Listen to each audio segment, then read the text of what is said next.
ഈശോ മിശിഹായിൽ ഏറ്റവും അധികം സ്നേഹിക്കപ്പെടുന്നവരെ, നാം എല്ലാവരും നിർബന്ധമായും ദിവസവും ചൊല്ലേണ്ട ഒരു സങ്കീർത്തന ഭാഗമാണ് ഇന്ന് നാം ശ്രവിക്കുന്നത്. ഈ സങ്കീർത്തനത്തെക്കുറിച്ച് ഈ അടുത്ത കാലത്ത് കേരള മുഖ്യമന്ത്രി ബഹുമാനപ്പെട്ട ശ്രീ വി.ഡി. സതീശൻ സാർ പറയുകയുണ്ടായി.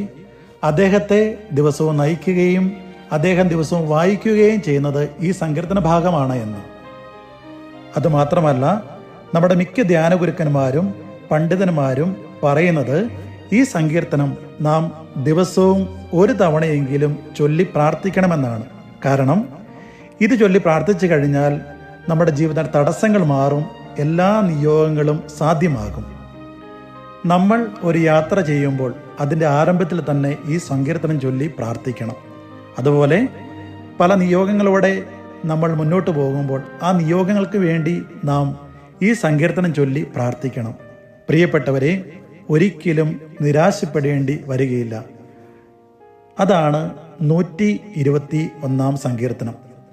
ഈ 121 സങ്കീർത്തനം ആകെ 8 തിരുവചനങ്ങൾ മാത്രമേ ഉള്ളൂ.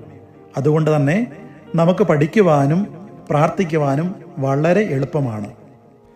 നമ്മൾ എല്ലാവരും വിവിധങ്ങളായ വിഷമാവസ്ഥയിലൂടെ കടന്നു പോകുന്നവരാണ്.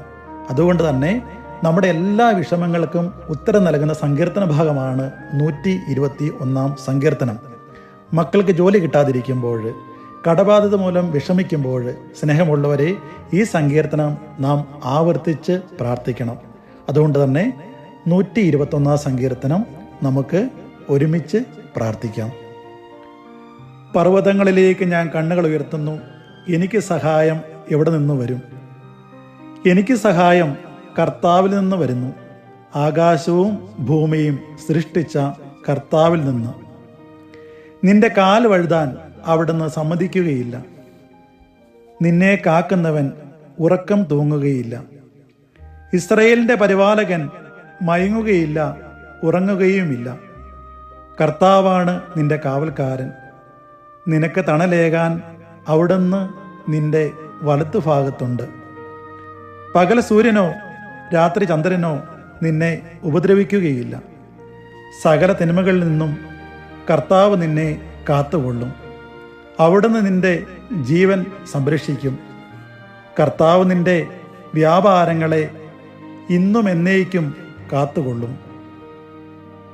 സ്നേഹമുള്ളവരെ, വെറും 30 സെക്കൻഡ് മാത്രം മതി ഈ സങ്കീർത്തനം ചൊല്ലുവാൻ വേണ്ടി. അതുകൊണ്ട് തന്നെ നമ്മുടെ ജീവിതത്തിൽ അനുഗ്രഹം പ്രാപിക്കുവാനും അഭിഷേകം പ്രാപിക്കുവാനും സൗഖ്യം ലഭിക്കുവാനും തടസ്സങ്ങൾ മാറുവാനും നമുക്ക് ഈ സങ്കീർത്തനം പഠിച്ച് ചൊല്ലി പ്രാർത്ഥിക്കാം. അത് മറ്റുള്ളവരുമായി പങ്കുവയ്ക്കാം. ഈശോ നമ്മെ എല്ലാവരെയും സമൃദ്ധമായി അനുഗ്രഹിക്കട്ടെ.